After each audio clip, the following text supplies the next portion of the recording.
ಲಕ್ಷ್ಮೇಶ್ವರ ತಾಲೂಕಿನಲ್ಲಿ ಭಾರೀ ಮಳೆ ತಪ್ಪಿದ ಅನಾಹುತ. ಗದಗ ಜಿಲ್ಲೆ ಲಕ್ಷ್ಮೇಶ್ವರ ಸೇರಿದಂತೆ ತಾಲೂಕಿನಲ್ಲಿ ಬುಧವಾರ ರಾತ್ರಿ ಭಾರೀ ಮಳೆ ಸುರಿದಿದೆ. ಒಮ್ಮೆಲೆ ಬಿರುಸಿನ ಗಾಳಿ ಬೀಸಿದ ಪರಿಣಾಮ ತಾಲೂಕಿನ ಗುಜನೂರು ಗ್ರಾಮದಲ್ಲಿ 5-6 ಮನೆಗಳ ತಗಡಿನ ಸೀಟುಗಳು ಹಾರಿ ಹೋಗಿವೆ.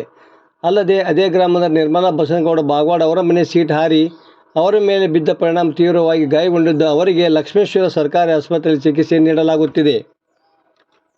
ಗುರುವಾರ ತಹಸೀಲ್ದಾರ್ ವಾಸುದೇವ ಸ್ವಾಮಿ, ತಾಲೂಕು ಪಂಚಾಯತಿ ಕಾರ್ಯನಿರ್ವಾಹಕ ಅಧಿಕಾರಿ ಕೃಷ್ಣಪ್ಪ ಧರ್ಮಾರ ಆಸ್ಪತ್ರೆಗೆ ಭೇಟಿ ನೀಡಿ ಮಹಿಳೆಯ ಆರೋಗ್ಯ ವಿಚಾರಿಸಿದರು.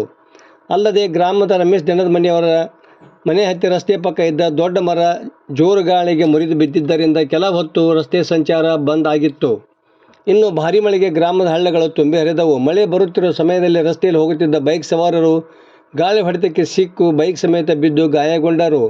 ಮುಂಗಾರು ಬಿತ್ತನೆಗಾಗಿ ರೆಂಟೆ ಹೊಡೆದಿದ್ದ ಭೂಮಿಗೆ ಬಿರುಸು ಮಳೆ ಸಾಕಷ್ಟು ಅನುಕೂಲವಾಗಿದೆ. ಇನ್ನು ತಾಲೂಕಿನ ಹರದಗಟ್ಟಿ, ಬಟಗಾಂವಬಂಡಿ, ಬಟ್ಟೂರು, ಅಡ್ರಕಟ್ಟಿ, ಅಕ್ಕಿಗುಂದ ಗ್ರಾಮಗಳ ಸುತ್ತಮುತ್ತ ಭಾರೀ ಮಳೆ ಸುರಿದ ಬಗ್ಗೆ ವರದಿಗಳು ಬಂದಿವೆ. ವರದಿ ನಾಗರಾಜ್ ಹಣಗಿ, ಪ್ರಜಾಧ್ವನಿ, ಲಕ್ಷ್ಮೇಶ್ವರ.